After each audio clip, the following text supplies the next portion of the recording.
ಜೀವನ ಎಲ್ಲ ನಂದೇ, ನನ್ಗೋಸ್ಕರ ನಾನು ಗಳಿಸಿದ ಆಸ್ತಿ ನಾನು ಉಳಿಸ್ತಾಣ ಅಂತೀವ್ ನಾವು. ಅವನ್ನೆಲ್ಲ ಯಾರಿಗೋ ಬಿಟ್ಟು ಹೋಗ್ತೀವಿ.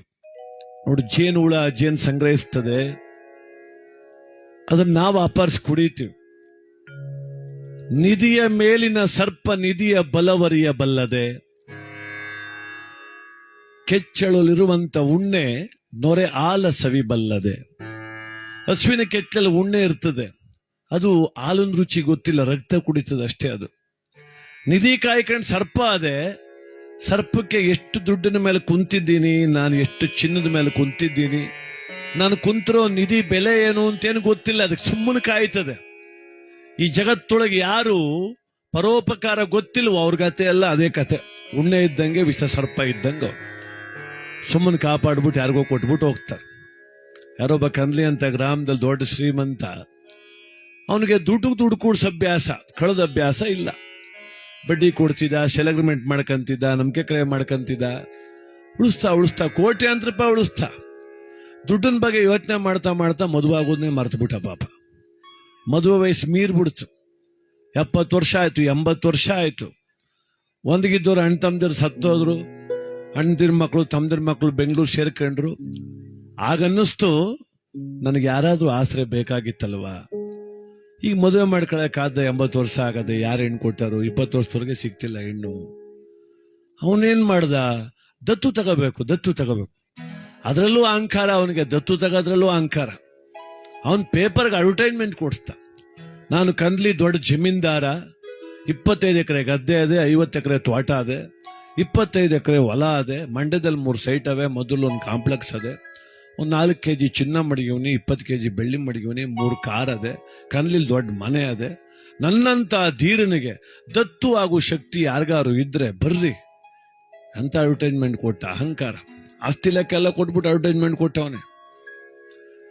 ಬಹಳ ಜನ ಪೇಪರ್ ಓದೋರು ಅನ್ಕೊಂಡ್ರು ಇಷ್ಟೆಲ್ಲ ಅಹಂಕಾರ ಇರು ನನ್ನ ಮಗಂತ ಬಾಳು ಕಾದ್ದ ನಾವು, ಬೇಡ ಬಿಡ ಅವನ ಆಸ್ತಿ ಅಂತ. ಯಾವನು ಬರ್ಲಿಲ್ಲ ಮನೆ ತಲೆ ಕೆಟ್ಟೋಯ್ತು ಅವನಿಗೆ. ಇಷ್ಟ ಆಸ್ತಿ ಅದೇ, ಒಬ್ಬನು ಬರ್ತಿಲ್ವಲ್ಲ. 15 ದಿವಸ ಆಯ್ತು, ಯೋಚನೆ ಬಂದ್ಬಿಡ್ತು, ನನ್ನ ಆಸ್ತಿಗೆ ಬೆಲೆ ಇಲ್ವಾ, ದತ್ತು ಸ್ವೀಕಾರ ಮಾಡ್ತೀನಿ ಅಂದ್ರೆ ಯಾರು ನನಗೆ ಮಗನಾಗ್ರೂ ಬರ್ತಿಲ್ವಲ್ಲ ಅಂತ ಯೋಚನೆ ಬಂದ್ ಮಲಗವನೆ. ಮನೆ ಕೆಲಸದವನ್ ಬಂದು ಹೇಳಿಸ್ತಾ ಒಂದ್ ದಿವಸ, ಯಜಮಾನ್ರೆ ಎದೇಳಿ ಮೇಲಕ್ಕೆ, ಯಾಕೋ ಯಾರೋ ದತ್ತು ಆಯ್ತು ನೀನ್ ಬಂದವ್ರೆ ಅಂದ. ಸದ್ಯ ಸಂತೋಷ ಆಯ್ತು, ಇವತ್ತಾರು ಒಬ್ಬ ಬಂದವನಿಲ್ಲ, ಅವ್ನ ಯಾರು ನೋಡುವ ಅಂತ ಮಹಡಿ ಮೇಲೆ ಮಲಗಿದ್ದವ್ರು ಕೆಳಗಿಳಿದ್ ಬಂದು ನೋಡಿದ್ರು. ಅಲ್ಲೊಬ್ಬ 90 ವರ್ಷದ ಮುದುಕ ಕೂತಿದ್ದ. ನಮಸ್ಕಾರ ಕಣಪ್ಪ ಅಂದ. ನಮಸ್ಕಾರ ಸ್ವಾಮಿ, ಯಾರು ನೀವು ಅಂತ. ಅದೇ ನಾನ್ ಮಂಡ್ಯದವನು, ನಿನಗೆ ದತ್ತು ಆಗುವ ಅಂತ ಬಂದಿವನಿ ಅಂದ. ಯೋ, ನನಗೆ 80 ವರ್ಷ, 400ಕ್ಕೆ 4 ಜನ ಹುಡುಕ್ತಾ ಕುಂತೀವನಿ ನಾನು, ನೀನು 90 ಆಗಿರ್ಬೇಕು ಹೊತ್ತತ್ರ. ನೀನು ನನ್ನೇ ಕರ್ಕೋಗಿ ಬಂದಿದೀಯ ನೀನು? ಇಲ್ಲ ಕಣಪ್ಪ, ನಾನು ನಿಂಗೆ ದತ್ತು ಆಯ್ತೀನಿ ಅಂದ. ನಿನ್ ದತ್ತು ತಗೊಂಡು ನಾನು ಏನ್ ಮಾಡ್ಲಿ ಅಂದ ಅವನು. ನೋಡು, ನೀನು 10 ನಿಮಿಷ ಯೋಚನೆ ಮಾಡಪ್ಪ. ನಿನಗೆ ದತ್ತು ಆಗು ಯೋಗ್ಯತೆ ನನ್ನೊಬ್ಬನಿಗದೆ, ಇನ್ಯಾರಿಗೂ ಇಲ್ಲ. ನಿನಗಾಲೇ 80 ವರ್ಷ ಆಗದೆ, ನೀನು 10 ವರ್ಷ ಹುಡುಗನ್ ದತ್ತು ತಗೊಂಡು ಅವ್ನ ಮಧು ಗಂಟಿದ್ಯೋ, ಅವ್ನ ಮಕ್ಕಳ ಗಂಟಿದ್ಯಪ್ಪ ನೀನು? ಇಲ್ಲ. ಅಥವಾ ಮಕ್ಕಳಾಯ್ತವೇನ್ ಗ್ಯಾರಂಟಿ ಅದ ನಿನಗೆ? ಅದೂ ಇಲ್ಲ. ಅದ್ರ ಬದಲು ನೀನು ನನ್ನ ದತ್ತು ತಗೋಬಿಡು. ನನಗೆ 5 ಜನ ಗಂಡು ಮಕ್ಕಳವ್ರೆ, 5 ಜನ ಸೊಸೆಯರವ್ರೆ, 30 ಜನ ಮೊಮ್ಮಕ್ಕಳವ್ರೆ. ನಿನ್ನ ಆಸ್ತಿಯ 1 ವರ್ಷ ಕರಕ್ ಸಾಕ್ಬಿಡ್ತಾರೆ, ನನ್ ತಗೋ ಮೊದ್ಲು ನೀನು ಅಂದ. ಆಗ ಅರ್ಥ ಆಯ್ತು ಅವನಿಗೆ, ಅಹಂಕಾರ ಬಿಡ್ಬೇಕು ನಾವು. ನೀನು ನಿನ್ನ ಬದುಕಿಗೆ ಆಶ್ರಯ ಬೇಕಿತ್ತು ಅಂತ ಅಡ್ವರ್ಟೈಸ್ಮೆಂಟ್ ಕೊಡ್ಬೇಕಿತ್ತು ಕಂದ. ನನ್ ನೋಡ್ಕೊಳ್ಳೋಕೆ ಯಾರ ಬೇಕನಪ್ಪ ಅಂತ. ನೀನ್ ಆಸ್ತಿ ಲೆಕ್ಕ ಕೊಟ್ಟಿದೆಯಲ್ಲ, ಅದಕ್ಕೆ ನಾ ಕರಗ್ಸಕ್ ಬಂದಿವ್ನಿ, ತಗೊಂಡ್ಬಿಟ್ಟು ನನ್ ದತ್ತು ಅಂದ. ಅದಕ್ಕೆ ಮನುಷ್ಯ ಅಹಂಕಾರ ಬಿಟ್ಟು ಬದುಕಬೇಕು. ಸ್ಥಿರ ಚರ ಯಾವುದೂ ಅಲ್ಲ, ಮನಸ್ಥಿರ ಆಗಬೇಕು, ಚರ ಭಗವಂತನಿಗೆ ನಡಿಬೇಕು ಅಂತ. ಹಾಗೆ ಇವತ್ತು ನಮ್ಮ ಚಿಕ್ಕ ಹುಚ್ಚೇಗೌಡರು, ಕನ್ಲಿ ಗ್ರಾಮದ ಪ್ರತಿಷ್ಠಿತವಾದ ದೊಡ್ಡೇದೇಗೌಡರು ಕುಟುಂಬದ ಒಂದು ಕುಡಿಯಾಗಿ ಜನಿಸಿ 96 ವರ್ಷಗಳ ತುಂಬು ಸುದೀರ್ಘವಾದ ಜೀವನ ನಡೆಸಿದ್ದಾರೆ. ಕಾಲಭೈರವನನ್ನು ಸೇರ್ತಾ ಇದ್ದಾರೆ. ಆ ಮಹನೀಯರಿಗೆ ಸದ್ಗತಿ ಕೋರೋಣ.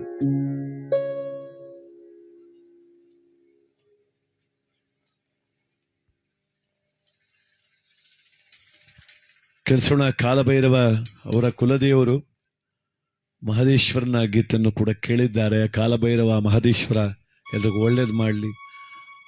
ಆ ಮಹದೇಶ್ವರ ದಯ ಬಾರದೆ ಪರಮಾತ್ಮನ ಸ್ಮರಣೆ ಮಾಡು.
ಮಹದೇವ ಕೆಂಡಗಣ್ಣಯ್ಯ ದುಂಡುಮಾದಯ್ಯ ಉತ್ತರ ದೇಶದಯ್ಯ ಒಲಿವಾದಯ್ಯ ಮಹದೇಶ್ವರ ಒಂದು ಪುಣ್ಯಕ್ಷೇತ್ರ, ಮಹದೇಶ್ವರ ಬೆಟ್ಟ ಪುಣ್ಯಕ್ಷೇತ್ರ. ಬಹಳಷ್ಟು ಜನ ಅಲ್ಲಿಗೆ ಹೋಗ್ತಾರೆ, ನಾನು ಹೋಗಿದ್ದೆ ಮೊನ್ನೆ. ಆದ್ರೆ ಭಗವಂತರ ಧ್ಯಾನ ಒಂದ್ಬಿಟ್ಟು ಬಾಕಿದೆಲ್ಲ ಮಾಡ್ತೀವಲ್ಲ ಹೋದಾಗ ಬಹಳ ಜನಕ್ಕೆ ಒಂದು ಯೋಚನೆ, ಪರವಾಗಿಲ್ಲ ಮೊದಲಿಗಿಂತ ಇಂಪ್ರೂವ್ಮೆಂಟ್ ಆಗ್ಬಿಡುತ್ತೆ ಮಾದಪ್ಪನ ಬೆಟ್ಟ ಅಂತ. ಅಲ್ಲೂ ಕೆಲವು ಜನಕ್ಕೆ ಯೋಚನೆ, ತಿಂದಾಕ್ಬಿಡ್ತಾರೆ ಕನ್ನ ದುಡ್ಡ ಅಂತ. ಓದ್ ಕೆಲಸ ಒಂದ್ಬಿಟ್ಟು ಬಾಕಿದೆಲ್ಲ ಮಾಡ್ತೀವಿ ನಾವು ಅಂತ ಯೋಚನೆ ನಮಗೆ.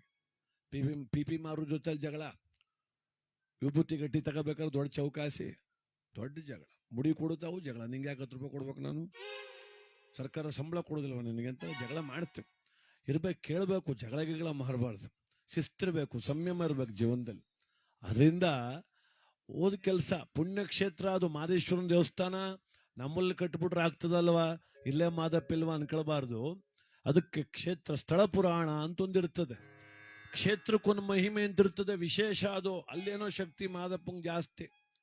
ನಮ್ಮ ಚಿಕ್ಕಪ್ಪನ ಮಗನೋ ದೊಡ್ಡಪ್ಪನ ಮಗನೋ ಡೈರಿಲಿ ಹಾಲಾಕ್ಸ್ಕೊತಾನೆ ಒಬ್ಬ, ಏನು ಅವನು ಎಲ್ಪರ್ ಕೆಲಸ ಪಾಪ. ಇಲ್ಲಿ ಸಿಕ್ತಾಗ ಚಿಕ್ಕಪ್ಪ ದೊಡ್ಡಪ್ಪ ಅಂತ ಚೆನ್ನಾಗೆ ಮಾತಾಡ್ತಾನೆ ಪುಣ್ಯಾತ್ಮ. ಡೈರಿಗೆ ಹೋಗ್ರಿ ತಿವಿ ದನ ನೋಡ್ದಂಗೆ ನೋಡ್ತಾನೆ ನಮ್ಮನೆ ಅವನು. ಇದ್ಯಾಕೆ ಹಿಂಗೆ ಆಡಿಲ್ಲ ಅಂದ್ರೆ ಪವರ್ ರಂಗೆ ಡೈರಿ ನಂದು, ಇದು ಹುಷಾರಾಗಿ ನಿಂತ್ಕೋ, ಎಂದಕ್ಕೆ ನಿಂತ್ಕೋ, ಅದಾಗ ಮ್ಯಾಕೆ ಬೀಳ್ತೀನಿ ನೀನು, ನಮ್ದು ಡೈರಿ ಎಂದಕ್ಕೆ ಹೋಗಯ್ಯ ಅಂತಾನೆ. ಸ್ಥಳ ಪುರಾಣ ಅದು. ನನ್ಗೆ ಈ ಜಾಗದಲ್ಲಿ ನಾನು ಕೆಲಸ ಎಂಪ್ಲಾಯ್, ನಾನು ಹೇಳ್ದಂಗೆ ನೀನು ಕೇಳು ಅಂತಾನೆ ಅವನು. ಹಂಗೆ ಸ್ಥಳ ಪುರಾಣ. ತಿಮ್ಮಪ್ಪನ ದೇವಸ್ಥಾನ ಇಲ್ಲೇ ಕಟ್ಟಿವಿ, ತಿರುಪ್ತಿಗೆ ಯಾಕೆ ಹೋಗ್ಬೇಕು ಅನ್ಕೋಬಾರ್ದು. ಅಯ್ಯಪ್ಪನ ದೇವಸ್ಥಾನ ಇಲ್ಲೇ ಕಟ್ಟಿವಿ, ಶಬರಿಮಲೆಗೆ ಯಾಕೆ ಹೋಗ್ಬೇಕು ಅನ್ಕೋಬಾರ್ದು. ನಾವು ಆ ಕ್ಷೇತ್ರಕ್ಕೊಂದು ವಿಶೇಷವಾದ ಶಕ್ತಿ. ಪ್ರಕೃತಿ ಮಡಿಲಲ್ಲೇ ದೇವಸ್ಥಾನಗಳಿದ್ದಾವೆ. ಗಿರಿ, ವನ, ನದಿ ನೋಡ್ತೀವಿ ನಾವು.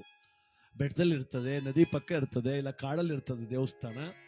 ಈ ಮೂರೂ ಒಟ್ಟಿಗೆ ಇರ್ತಕ್ಕಂಥ ಕ್ಷೇತ್ರ ಮುಡುಕುತ್ತಾರೆ. ಗಿರಿವನ ನದಿಗಳು ಹೂಗಳು, ಮುಡುಕುತ್ತಾರೆ ಕ್ಷೇತ್ರವು. ಆ ಮುಡುಕುತ್ತಾರೆ ಕೈಲಾಸ. ಅಲ್ಲಿ ಮೂರು ಇದೆ, ಕಾವೇರಿ ನದಿ ಇದೆ, ಕಾಡಿದೆ, ಬೆಟ್ಟದ ಮೇಲೆ ಮಲ್ಲಿಕಾರ್ಜುನ ಸ್ವಾಮಿ ಮುಡುಕುತ್ತಾರೆ. ಭ್ರಮರಾಂಬ ಇದ್ದಾಳೆ. ಅದಕ್ಕೆ ನಾವು ಪವಿತ್ರಮಯವಾದ ಕ್ಷೇತ್ರಕ್ಕೆ ಹೋದಾಗ ಪಾವಿತ್ರತೆ ಕಾಪಾಡಬೇಕು. ಕಾಪಾಡೋದಿಲ್ಲ ಬಹಳ ಜನ. ಅದು ಯಾಕೆ ಕಲ್ತಾರೋ ಗೊತ್ತಿಲ್ಲ. ಅವ್ನು ಯಾರು ಕಳ್ಸ್ಬಿಟ್ಟು ಒಂದು ಚಪ್ಪಲಿ ಬಿಟ್ಬಿಟ್ಟು ಬಂದ್ರೆ ಒಳ್ಳೇದಾದಂತಿದೆ. ಬೆಟ್ಟಕ್ಕೆ ಹೋಗ್ಬಿಟ್ಟು ಅಲ್ಲಿ ಬಿಟ್ಬಿಟ್ಟು ಬಂದು ಒಂದು ರಾಶಿ ಹಾಕಿ ಕುಂತವೆ. ಅದಾರ 3 ಕಲ್ಲು ಜೋಡಿಸ್ಬಿಟ್ಟು ಹೊಂಟು ಬಂದವನೇ ಬೆಟ್ಟದ ತುಂಬ ಕಲ್ಲು ಜೋಡ್ಸ್ಕೊಂಡು ಕೂತವ್ರು. ತಮಿಳ್ನಾಡು ಯಾವುದೋ ಒಂದು ದೇವಸ್ಥಾನಕ್ಕೆ ಹೋಗಿವನ್ನೇ ಯಾರೋ ಅಂದಿದ್ನಂತೆ, ಬಟ್ಟೆ ಬಿಟ್ಬಿಟ್ಟು ಹೋದ್ರೆ ಒಳ್ಳೇದಾಯ್ತದೆ ಅಂತ. ಇನ್ನು ಹೊಸ ಬಟ್ಟೆ ಬಿಟ್ಬಿಟ್ಟು ಬಂದಿದ್ದಾರೆ ಎಲ್ಲರೂ. ಬರೋದು ಚಡ್ಡಿ ಎಲ್ಲ ಬಿಟ್ಬಿಟ್ಟು ಬಂದವ್ರೆ ಪುಣ್ಯಾತ್ಮರಲ್ಲಿ. ಹೋಗ್ಬಿಟ್ಟು ಕೊಳಕು ಮಾಡಿ ಆ ಕ್ಷೇತ್ರ ಅಧ್ವಾನ ಮಾಡ್ಬಿಟ್ಟು ಹಾಳು ಮಾಡ್ಬಿಟ್ಟು ಬಂದ್ರೆ ಭಗವಂತ ಒಳ್ಳೇದು ಮಾಡ್ತಾನೆ. ಪ್ಲಾಸ್ಟಿಕ್ ತುಂಬಾ ನಿಷೇಧ ಮಾಡಬೇಕು ಅಂತ ನಾಗಮಲೆಗೆ ಹೋಗೋರೆಲ್ಲ ಪ್ಲಾಸ್ಟಿಕ್ ಚೀಲ ಹಾಕ್ತಾರಪ್ಪ. ಹಾಕಿದ್ರು ಇವತ್ತು ಬೆಳಿಗ್ಗೆ ಎಲ್ಲ. ಪ್ರಕೃತಿ ಹಾಳು ಮಾಡ್ತೀವಿ. ಪ್ರಾಣಿ ತಿಂತವು ಪಾಪ. ಅಳಿವಿನಂಚಲವೆ ಎಷ್ಟೋ ಪ್ರಾಣಿಗಳು ಅಳಿವಿನಂಚಲವೆ. ಹುಲಿ ಲೆಕ್ಕ 50 ಹುಲಿ ಇದಾವೆ, ಇಷ್ಟೇ ಆನೆ ಇದಾವೆ ಅಂತ ಲೆಕ್ಕ ಹಾಕ್ಬಿಟ್ಟದ. ಇವಾಗ ದಾಳಿ ಮಾಡ್ತಾವೆ ಅಂತ. ಯಾರು ದಾಳಿ ಮಾಡ್ತಾವೆ? ಅವು ದಾಳಿ ಮಾಡ್ತಿಲ್ಲ, ನಾವು ಅವ್ರ ಜಾಗ ಹಿಡ್ಕೊಂಡ್ಬಿಟ್ಟು ಹೋಗ್ಬಿಟ್ಟು ಅದಕ್ಕೆ ದಾಳಿ ಮಾಡ್ತಿದ್ದಾವಷ್ಟೇ. ಅದರಿಂದ ಪ್ರಕೃತಿ ಇದ್ರೆ ನಾವು, ಪ್ರಕೃತಿ ನಡುವೆ ನಾವು, ಪ್ರಕೃತಿಯ ಜಗತ್ತು, ಆ ಪ್ರಾಕೃತಿಕಮಯವಾದ ಶಕ್ತಿ ಎಲ್ಲರನ್ನು ಕಾಪಾಡ್ಲಿ. ಇವತ್ತು ನೋಡಿ ನಮ್ಮ ಚಿಕ್ಕುಚ್ಚೇಗೌಡರು ಪ್ರಕೃತಿಯಲ್ಲೇ ಲೀನವಾದ್ರು. ಅಯ್ಯೋ ನಮ್ಮಪ್ಪ ಬಾಳ್ ಬದುಕ್ತೋನು ಅಂತ ಮನೇಲಿ ಮಡಿಕೊಂಡ್ರ ಮಕ್ಕಳು, ರೂಮಲ್ಲಿ ಇರ್ಸ್ಕೊಂಡ್ರ, ಒತ್ಕ ಬಂದು ಈಚೆ ಮಡಗಿದ್ರು ಜೀವ ವಹಿಸಿದಂಗೆ ಮನೆ ಬಿಡ್ಬೇಕಾಯ್ತದೆ ಅಂತ ಮಡಗ್ಬಿಡ್ತಾರೆ. ಅದು ಬೇರೆ.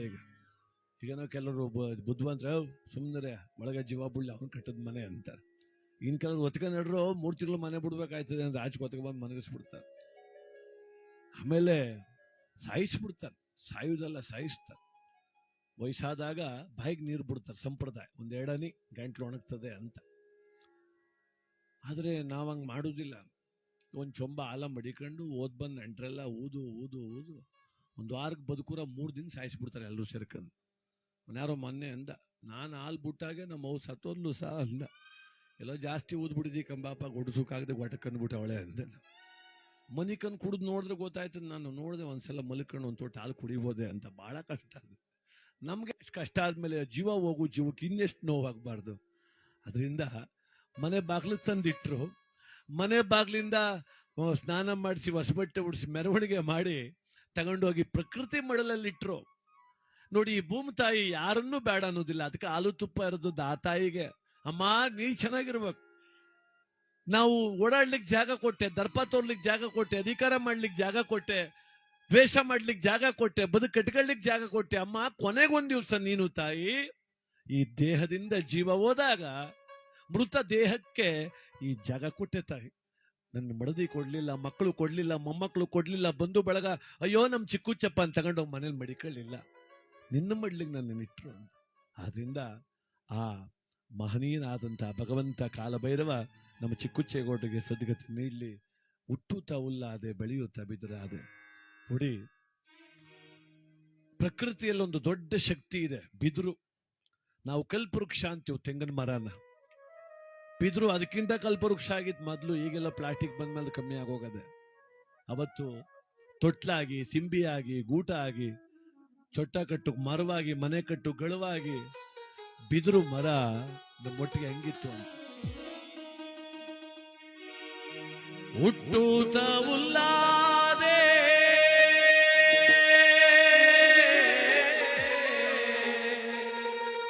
ಬೆಳೆಯೂತ ಬಿದಿರಾದೆ, ತಾಯಂದಿರ ಕೈಯೊಳಗೆ ಕೇರುವ ಮೊರವಾದೆ. ಬಿದಿರು ನಾನಾರಿಗಲ್ಲಾದವಳು, ಓ ಬಿದಿರು ನಾನಾರಿಗಲ್ಲಾದವಳು. ಹುಟ್ಟುತ್ತ ಉಲ್ಲಾದೆ ಬೆಳೆಯೂತ ಮರವಾದೆ, ಹುಟ್ಟುತ್ತ ಉಲ್ಲಾದೆ ಬೆಳೆಯೂತ ಮರವಾದೆ. ತಾಯಂದಿರ ಕೈಯೊಳಗೆ, ತಾಯಂದಿರ ಕೈಯೊಳಗೆ ಕೇರು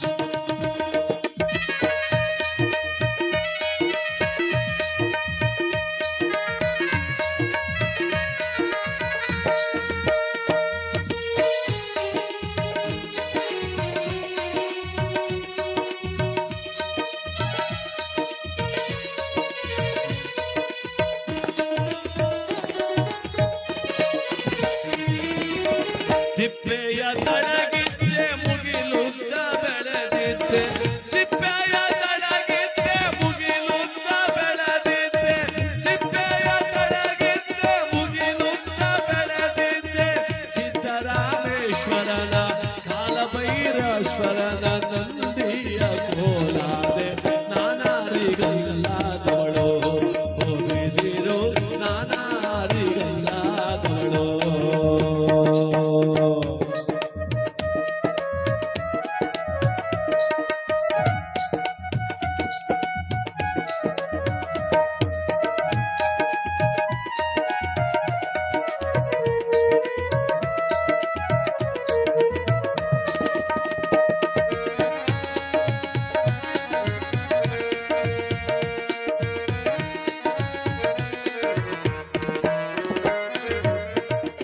ಬಿದಿರು ಎಲ್ಲೋ ತಿಪ್ಪೆ ಮೂಲೆಯಲ್ಲಿ ಉಡ್ತದೆ, ಮುಗಿಲೆತ್ರ ಬೆಳೀತದೆ ಬಿದಿರು. ಅಲ್ಲಿ ಬೆಳೆದಂತ ಬಿದಿರನ್ನ ಏನು ಮಾಡ್ತೀವಿ, ಕತ್ತರಿಸಿ ಅದ ಮಾಡಿ ನಮ್ಮೂರ್ ಜಾತ್ರೆಗೆ ಸಿದ್ದರಾಮೇಶ್ವರನಿಗೆ, ಬೊಮ್ಮಲಿಂಗೇಶ್ವರನಿಗೆ, ಶಂಭುಲಿಂಗೇಶ್ವರನಿಗೆ, ಕಾಲಭೈರವನಿಗೆ, ಮಾದಪ್ಪನಿಗೆ ನಂದಿ ಕೋಲ ಮಾಡ್ತೀವಿ. ಭಗವಂತನ ಮುಂದೆ ಮೆರೆಯೋ ಕೋಲ ಆಯ್ತು ಬಿದಿರು, ಸಾಮಾನ್ಯವಾದ ಬಿದಿರು. ಅದಕ್ಕೆ ಮುಂದುವರೆದು ಹೇಳ್ತಾರೆ ಕವಿಗಳು, ಹಾಗಾಗಿ ಉಪಯೋಗ ಅಂತ. ಆಡುವ ಹುಡುಗರಿಗೆ ಓಡುವ ಕುದುರೆಯಾದೆ, ಆಡುವ ಹುಡುಗರಿಗೆ ಓಡುವ ಕುದುರೆಯಾದೆ, ಬೀಸುವ ಕಲ್ಲಿಗೆ ಬೀಸುವ ಕಲ್ಲಿಗೆ ಹಿಡಿದೂಟ ನಾನಾದೆ ನಾನಾರಿಗಲ್ಲಾದವಳು ಹೋಗಿದಿರು ನಾನಾರಿಗಲ್ಲಾದವಳು. ಇವತ್ತೆಲ್ಲ ಮಕ್ಕಳಿಗೆ ವಿಡಿಯೋ ಗೇಮ್ ಸಿಕ್ಬಿಟ್ಟದೆ, ಮೊಬೈಲ್ ಸಿಕ್ಬಿಟ್ರೆ ಎಲ್ಲ ಆಟ ಅದ್ರೊಳಗೆ ಆಗ್ತದೆ. ಮಕ್ಕಳೆಲ್ಲ ಅದ್ರಲ್ಲೇ ಆಟ ಆಡ್ತವೆ. ನಮ್ಮಂತವ್ರು ಫೇಸ್ಬುಕ್ ಲೈವ್ ಹೋಯ್ತೀವಿ, ನಿಮ್ಮಂತವ್ರಿಗೆ ಗೊತ್ತಾಯ್ತೀವಿ. ಇನ್ನು ಬಹಳ ಜನ ಕೃಷಿ ಬಗ್ಗೆ ಮಾಹಿತಿ ಕೊಡ್ತಾರೆ ವಿಜ್ಞಾನಿಗಳು. ಉಪಯೋಗ ತುಂಬಾ ಇದೆ. ಇನ್ನು ಕೆಲವು ಪುಣ್ಯಾತರು ಮೂಲೆಯಲ್ಲಿ ಕೂತ್ಕೊಂಡು ರಮ್ಮಿ ಆಡ್ಕೊಂಡು ಮನೆ ಹಾಳು ಮಾಡ್ಕೊತವ್ರೆ ಮೊಬೈಲಲ್ಲಿ. ಅದ್ರೊಳಗೆ ಬೇರೆ ಅಡ್ವರ್ಟೈಜ್, ನಾನು ಮನೆ ಹಾಳು ಮಾಡ್ಕೊಂಡಿನಿ ನೀನು ಹಾಳು ಮಾಡ್ಕೊಂಬಿಡು ಅಂತ ಅಡ್ವರ್ಟೈಜ್ ಬೇರೆ ಕೊಡ್ತಾರೆ ಪುಣ್ಯಾತರು. ಉಪಯೋಗಿಸ್ಕೊಳ್ಳೋ ಬದುಕು ಹಂಗಿರ್ಬೇಕು. ಆಡುವ ಹುಡುಗರಿಗೆ ಓಡುವ ಕುದುರೆ ಆದೆ. ಮಕ್ಕಳು ಮೊದಲು ಒಂದು ಕೋಲ್ ಹಿಡ್ಕೊಂಡು ಆ ಕಡೆ ಈ ಕಡೆ ಒಂದು ಕಾಲ ಹಾಕೊಂಡು ಕುದುರೆ ಹಂಗೆ ಓಡ್ತಿದ್ರು ರೋಡಲ್ಲಿ. ಬೀಸುವ ಕಲ್ಲಿಗೆ ಗೂಟವು ನೀನಾದೆ, ರಾಗಿ ಬೀಸೋ ಕಲ್ಲು. ಇವತ್ತು ನಂಗೆ ಮಿಷನ್ಗಳಿರ್ಲಿಲ್ಲ. ಅವತ್ತು ಎಷ್ಟು ಚಂದವಾಗಿ ತಾಯಂದ್ರು ಬೆಳಗಿನ ಜಾವ 4 ಗಂಟೆಗೆ ಎದ್ದು ರಾಗಿ, ಅಕ್ಕಿ, ಮನೆಗೆ ಏನೇ ಬೇಕೋ ಪಡಿ ಪದಾರ್ಥ ಎಲ್ಲವನ್ನೂ ಕೂಡ ರಾಗಿ ಕಲ್ಲು ಬೀಸ್ತಾ ಇದ್ರು. ಅದಕ್ಕೆ ಇಡೀ ಗೂಟ ನೀನಾದೆ ಅಂತ. ಅಷ್ಟೇ ಅಲ್ಲ, ಅಂಬಿಗನಿಗರಿಗೋಲಾದೆ ಗಂಡಿಗೆ ಬಾಸಿಂಗವಾದೆ, ಅಂಬಿಗನಿಗರಿಗೋಲಾದೆ ಗಂಡಿಗೆ ಬಾಸಿಂಗವಾದೆ, ನೀಟುಳ್ಳ ಹುಡುಗರಿಗೆ ಬೇಟಾಡೋ ಬಡಿಯಾದೆ ನಾನಾರಿಗಲ್ಲಾದವಳು ಹೋಗಿದಿರೋ ನಾನಾರಿಗಲ್ಲಾದವಳು. ಹುಟ್ಟುತ್ತ ಮುಲ್ಲಾದೆ ಬೆಳೆಯೂತ ಮರವಾದೆ, ಹುಟ್ಟುತ್ತ ಮುಲ್ಲಾದೆ ಬೆಳೆಯೂತ ಮರವಾದೆ, ತಾಯಂದಿರ ಕೈಯೊಳಗೆ ಕೇಳುವ ಮರವಾದೆ ನಾನಾರಿಗಲ್ಲಾದವಳು ಹೋಗಿದಿರು ನಾನಾರಿಗಲ್ಲಾದವಳು.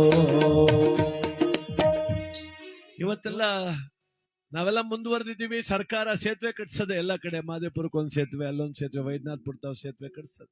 ಆದ್ರೆ ಅವತ್ತಿಲ್ಲ. ಅಂಬಿಗ ಇದ್ದ ಅರಿಗೋಲು ನಮ್ಮನ್ನ ಈ ದಡದಿಂದ ಆ ದಡಕ್ಕೆ ದಾಟಿಸಿ ಸಂಬಂಧಿಸತ್ತಂತ ಅರಿಗೋಲಿಗೆ, ಅಂಬಿಗನಿಗೆ ಅರಿಗೋಲು ಯಾವುದು? ಬಿದಿರು. ನೀಟುಳ್ಳ ಹುಡುಗರಿಗೆ ಬೇಟೆಯಾಡೋ ಬಡಿಗೆ ಆದೆ. ಬಲಿಷ್ಠವಾದ ಹುಡುಗರು ಬೇಟೆ ಆಡ್ಲಿಕ್ಕೆ ದೊಣ್ಣೆ ಹಿಡ್ಕೊಂಡು ಹೋಗೋರು. ಪಿಸ್ತೂಲ್ ಇಲ್ಲ, ಕತ್ತಿ ಇಲ್ಲ, ಗುರಾಣಿ ಇಲ್ಲ, ಲಾಂಗು ಮಚ್ಚೆಲ್ಲ ಇಲ್ಲ. ದೊಣ್ಣೆ ಹಿಡ್ಕೊಂಡು ಹೋಗೋ ಪ್ರಾಣಿ ಹೊಡ್ಕೊಂಬಂದ್ಬಿಟ್ಟು ಧೀರ್ರು. ಈಗ ಲಾಂಗ್ ಹಿಡ್ಕ ಸುಮ್ಮನೆ ನಿಂತ್ಕೊಳ್ತಾರೆ. 4 ಜನ ಬಂದ್ರೆ ಓಡೋಗಿ ಮನೆ ಸೇರ್ಕೊಂಡ್ಬಿಡ್ತಾರೆ. ಪುಣ್ಯ ಎದುರಿಸ್ತಾರೆ ಲಾಂಗ್ ಹಿಡ್ಕೊಂಡು. ಅದಕ್ಕೆ ನೀಟುಳ್ಳ ಹುಡುಗರಿಗೆ ಬೇಟೆಯಾಡೋ ಬಡಿಗೆ ಅದು. ಎಷ್ಟು ಚೆನ್ನಾಗಿ ಬರ್ದವ್ರು. ಅಷ್ಟೇ ಅಲ್ಲ, ಅಳುವಂತ ಮಕ್ಕಳಿಗೆ ತೂಗುವ ತೊಟ್ಟಿಲಾದೆ, ಅಳುವಂತ ಮಕ್ಕಳಿಗೆ ತೂಗುವ ತೊಟ್ಟಿಲಾದೆ, ಗುರುವಿನ ಪಾದಕ್ಕೆ ಭೀಷಣಗೆ ನೀರಾದೆ ನಾನಾರಿಗಲ್ಲಾದವಳು ಹೋಗಿದಿರು ನಾನಾರಿಗಲ್ಲಾದವಳು. ಹುಟ್ಟುತ್ತ ಉಲ್ಲಾದೆ ಬೆಳೆಯೂತ ಮರವಾದೆ, ಹುಟ್ಟುತ್ತ ಉಲ್ಲಾದೆ ಬೆಳೆಯೂತ ಮರವಾದೆ, ತಾಯಂದಿರ ಕೈಯೊಳಗೆ ಕೇಳುವ ಮರ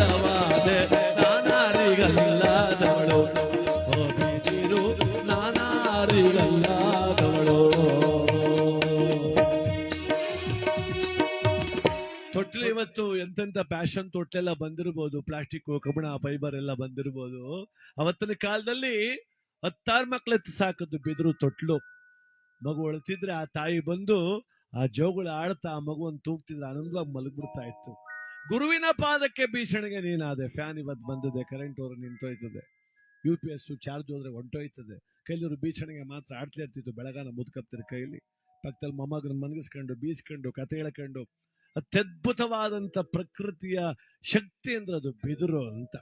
ಅಷ್ಟೇ ಅಲ್ಲ, ಮನೆಯನ್ನು ಕಟ್ಟೋಕೆ ಗಳವಾದ ನೀನೊಂದು, ಮನೆಯನ್ನು ಕಟ್ಟೋಕೆ ಗಳವಾಗಿ ನಾ ಬಂದೆ. ಸತ್ತಾಗ ಕಟ್ಟೋಕೆ ಚೆಟ್ಟಾದ ಮರವಾದೆ. ನಾನಾರಿಗಲ್ಲಾದವಳು ಓ ಬಿದಿರು, ನಾನಾರಿಗಲ್ಲಾದವಳು. ಹುಟ್ಟೂತ ಉಲ್ಲಾದೆ ಬೆಳೆಯೂತ ಮರವಾದೆ, ಹುಟ್ಟೂತ ಉಲ್ಲ